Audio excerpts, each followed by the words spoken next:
Oscar Bevis, IFL TV, proudly sponsored by Everlast here in Leeds for a massive fight week headlined by Kiko Martinez and Josh Warrington. Ryan Walsh joins me.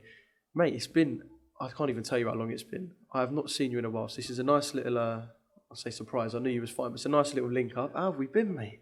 Very good, thank you. Yeah, it has been probably way too long, but with COVID and all that other business, it's delayed everything, hasn't it? So it's made this a little bit sweeter though. You know, when you have to wait for something, and with the uncertainty, I've been saying this a lot recently, and I'm going to stick to it as much as I can. There's too many people, and it's far too many people trying to be great. Try being grateful and watch how your world changes. I'm the most grateful human I know, so that's where I'm at. Lovely words. Is this kind of, and you said it feels sweeter, is it sweeter in a sense as well because, okay, you had that fight against Ronnie Clark just before Christmas, but this is kind of your first big fight week for what we're talking like a year and a half as well, so does it make this, I don't know, like a different feeling to it? Oh, definitely, it's just far more exciting. When I got the news that I'd be fighting behind closed doors against Jazza, that killed a lot of the dreams that I had and the things that I'd foreseen. It's all in here, everything that any sportsman, any person achieves, you have to see it first. And I'd seen winning the golden contract at York Hall. I didn't see winning the golden contract at practically empty TV studio, whatever it was. And that ended up being the case. Jazza done the business, better than me on the night without a doubt. But I never envisioned being in that place, so that's where I feel I would already. Whereas in this one, I've had plenty of time to envision a lot of it. Yeah. And obviously, this is kind of like, well, it feels like, obviously, you're the fighter, you can tell me, but it feels like another chapter starting in a way of your career. Does that feel like that for you as well? Because obviously you're so experienced, you've had, 31, 32 fights, but it kind of feels like this is a new chapter of Ryan Walsh.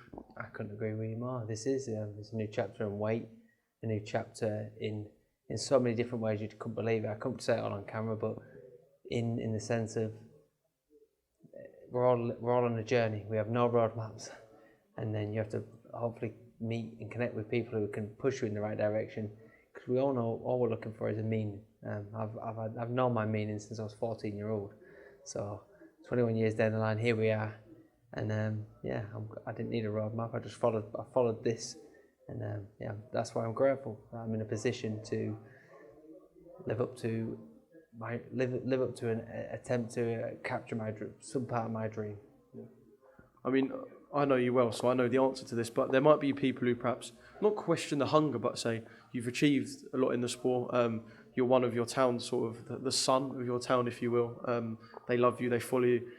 Where's the hunger coming from? Where's the desire coming from? People might ask. Is that would that be a valid question? 100%. When we were about 17, we still amateurs. Graham told me and Loma would be British champions.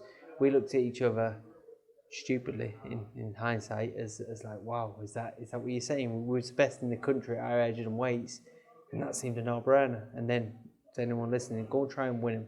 Go and try and win a British title, because these things don't come for free. They're very difficult, especially right now. This is the hottest domestic era I've known.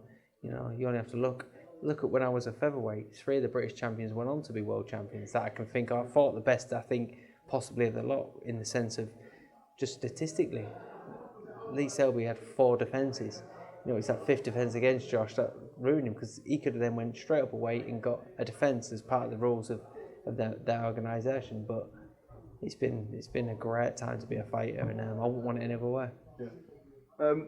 Obviously, this is such a big opportunity for you, but in terms of the fight, do you feel like it's a fight that people kind of would never have expected for an IBO world title? Like, I feel like this is a fight that a few years ago, and I know there's been differences in weight in that, I feel like you and Maxi is just, I don't want to sound disrespectful, it doesn't seem like a world title fight, it just seems like a domestic dust-up more than anything else. I would agree to that to the point until you look at Maxi's last 5 fights, because all these people, especially this Saffron, get his record. That's world title worthy. So I think it's a funny story. I agree with you. And more than anything, the fighters met the fights, and the fighters met the belts. So the IBR title probably doesn't get the props and respect it deserves. I was one of these people. I am a boxing purist. I understand this. This is like the key to the kingdom. That's how Eddie was saying it months ago when we first talked. And I think this fight will show that world class that it needs, because I have no doubt that I've fought world class people. I was lucky enough to be my gym partner, my gym brother, I think is world class. He just happened to bump into someone who was elite. So there is difference, there is levels, and I think Max is proving his class, and he's in the form of his life, isn't he? So this is a great challenge for me. Stepping up 2 weights to fight a man who's the man of the moment, a man who was worthy enough to be in the Boxer of the Year category. I think the British Bodybuilding Boxing done. You couldn't give me any more incentive to be my best. Talking about storylines and all that, I mean, your brother's last fight was a win over Maxi Hughes, so I suppose it is strange how things work out. It's unbelievable. I mean, I was saying this earlier that I've now been training and preparing for Southpaws for the last 2-3 years, and now I'm fighting a Southpaw for the IBO World Title. So whoever's writing this story, I think come Saturday they'll be able to see that story was written for me, not for Maxi. Yeah. Was you not shocked at his resurgence, but actually I will say, was you shocked at his resurgence? Because I think a lot of people were. He's gone from sort of being around domestic European level fighter to someone that people are talking about him potentially fighting Devin Haney in the States. Yeah, was you shocked by his resurgence? Yeah, not shocked as I was shocked more that night I seen him in the car park. He looked retired, so you can only tip your hat to the man, because I tell my children, I tell everyone I meet that a human's greatest strengths are invisible. So Maxi's greatest strengths you can't really see, because he showed a level of persistence and will to get to the point he's at, and you can only tip your hat to him. You know, you can only respect that. Respect a man by his actions, not by his words. Yeah. And how it plays out in the ring, it looks like it's going to be a good fight from an outside perspective. Everyone I spoke to has said, yeah, this could be fight of the night. How does it play out between you two? I think it has to be a good fight once it gels. I think early on. You aren't in bad fights, though, are you, Ryan? Let's be honest. I can't remember seeing one of your fights and going, it's a bit of a letdown. Well, you have to probably go back to the super bantamweight title where my opponent failed his weight, and yeah, I think that already scuppered the idea of a genuinely good fight. And other than that, I always think I come to give my best. We've sold so many tickets. I think nearly £10,000 worth of tickets. 100 people coming like for up to 4 hours, 5 hours away to be here. You know, I know what I owe them people, and that's the performance of my life. And you know, enough so they can be proud that because spending money is one thing, we can all earn that back, but it's your time. It's a lot of time people are spending to get here, just to be here, the time. And you never get that back, and I want to make a good memory, clearly, selfishly for myself, but I want to enjoy it with these people. The fam, and I've also got quite a few coming from Rochdale as well, so we're spotted by the Family Army, the Rochdale division. It's humbling, the support we get, and I do think we could have done a lot more tickets. Certainly the ring size, we wanted more, but in a show like this, it's first come, first serve, I suppose, I don't know, but there was definitely a few thousand more we could have got, and there's certainly a couple hundred more in the venue if we had more tickets. But yeah, it's going to be some atmosphere throughout the whole card on Saturday night. One final thing, obviously, major tunnel vision for Saturday night, but I mean, I know you're a man who's aware of what's going on in the world of boxing, so you must have a little thing in the back of your mind going, shit, there's some serious fights, serious money, and serious big stages if I win here. 100%. This is the ultimate carrot that he talks about it more about. Like I don't even know how like.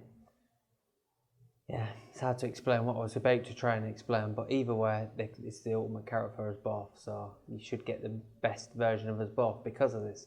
This is that one fight before that huge fight, and Liam. I talked to Liam not long ago about, well, what do you feel about fighting?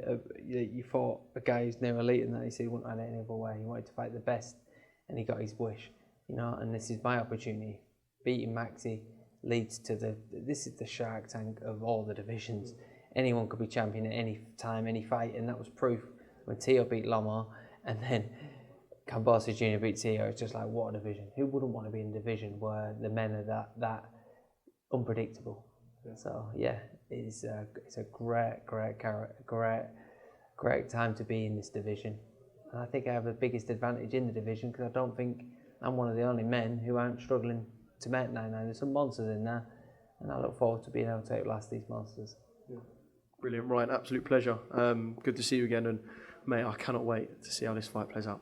Thank you. Thanks very much, and to all the travelling Family Army, the Rochdale division, I can't thank you enough.